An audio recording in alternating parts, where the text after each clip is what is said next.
Bien, je vous propose une première mise en application d'une comparaison de variance.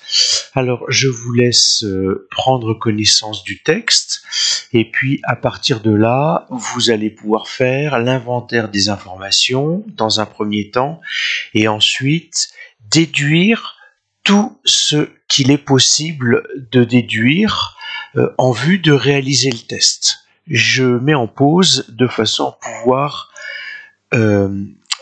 rédiger moi aussi de mon côté ce qu'il faut. Alors dans cet énoncé, je me retrouve avec un effectif pour un premier échantillon de 16 individus, pour le deuxième de 13, et l'écart type de l'échantillon de 6,70 pour le premier échantillon et de 5,85. Je vais devoir déduire quoi? Tout d'abord, je vais devoir déduire l'écart type de la population puisque je suis avec l'échantillon. Donc en fait, c'est cette valeur qui va être approximée comme j'ai expliqué avec la vidéo précédente. 6,70 par la racine de 16/15 pour le premier écart type, et le deuxième écart type c'est 5,85 facteur de la racine de 13/12. Donc je vous laisse réaliser les calculs, mais ce sera pas fini, vous allez voir pourquoi après. Alors, en fait, j'ai réalisé deux calculs. Le premier, c'est que à partir de mes valeurs d'écart type d'échantillon, j'en ai déduit une approximation d'écart type de la population qui suivrait une loi normale sur le même type de population. Donc j'ai toujours une valeur un petit peu plus forte. De 6,70 on passe à 6,92 et de 5,85 à 6,09. Mais surtout, attention, c'est une comparaison de variance que je veux faire. Donc il va falloir déduire et calculer les carrés des derniers résultats. Donc 6,92 au carré arrondi, c'est 47,88 et 6,09 au carré, ça me fait du 37,07. Alors, fort de ça, maintenant, je n'ai pas fini. Il va falloir que je travaille avec les hypothèses.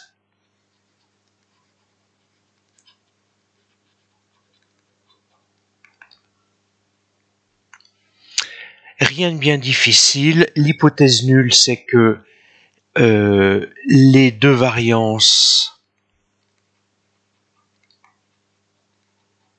sont identiques. Je préfère identiques à égales parce qu'elles n'ont pas même valeur, mais on les considère comme étant approximativement égales, alors que là, on va pouvoir dire en hypothèse alternative que les deux variances sont différentes.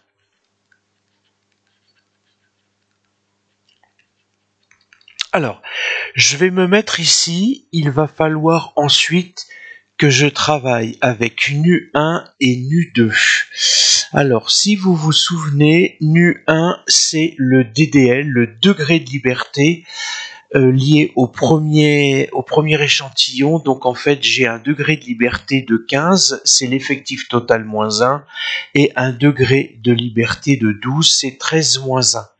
Et en fait ce sont ces deux valeurs que je vais aller chercher dans la table de Fisher, ce qui va me permettre donc à l'intersection de 15 et de 12 d'obtenir 2,48.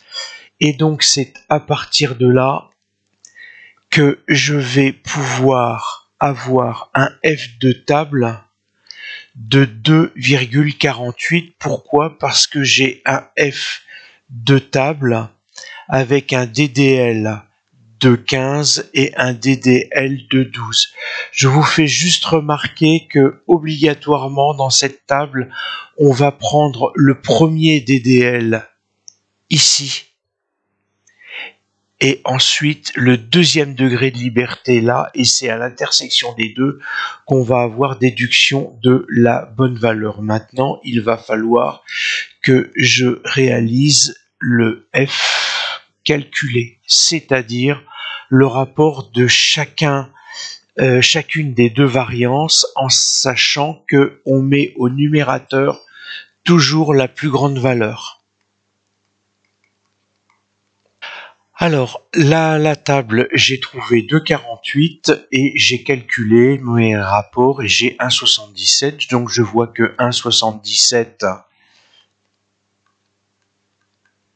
est inférieur à 2,48. Donc, je vais accepter l'hypothèse nulle, et dire que de manière significative, on considère que les deux variances sont identiques. Alors, avec un seuil de 5%, cela veut dire que, en moyenne, sur 100 tests, à partir de la table de la variable de F-Snedecor, Fisher-Snedecor, en fait, je vais me tromper 5 fois. C'est le risque que je prends.